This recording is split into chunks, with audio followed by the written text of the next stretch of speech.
আসসালামু আলাইকুম রহমতুল্লাহি বারাকাতু। কিতা খবর, সব ভালো আছেননি? আমিও আছি আলহামদুলিল্লাহ ভালো। কথা হইলো আজকে সকালে ঘুম থেকে উঠিয়া গেছিলাম আজিরা দোয়াত। আজকে আসলো আজিরার ডেট।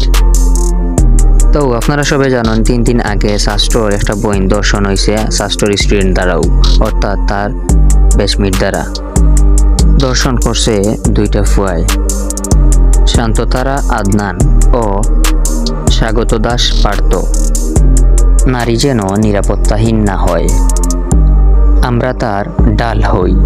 ধর্ষণকারীদের কোনো ধর্ম নেই, মানবতার শত্রুই তার একমাত্র পরিচয়।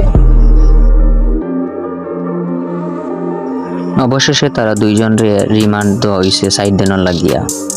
মামলার শুনানি শেষে আইনজীবী অখলোর বক্তব্য নেওয়ার বিভিন্ন প্রেস বিজ্ঞপ্তির মাধ্যমে ধর্ষণ একটি অমানবিক ও গুরুতর এবং জঘন্য অপরাধ। ধর্ষণকারীদের শাস্তি হওয়া উচিত কঠোর ও দৃষ্টান্তমূলক ও সমাজ সচেতনতামূলক, যাতে ভবিষ্যতে কেউ এই জঘন্য অপরাধ করতে সাহস না পায়। আসুন অন্যায়ের প্রতিবাদে রুখে দাঁড়াই, অন্যায়কে না বলি। অন্যায়ের বিরুদ্ধে আমরা সবাই রুখে দাঁড়াই।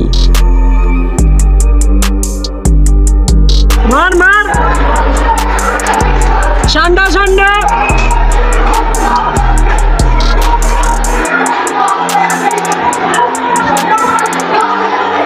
মার মার দে।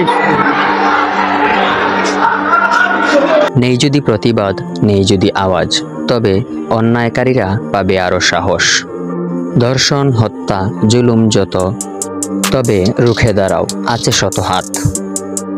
আজকের ভিডিও আসলো তখন পর্যন্ত। সব ভালো থাকুকা, ভালো রাখুকা। আসসালামু আলাইকুম।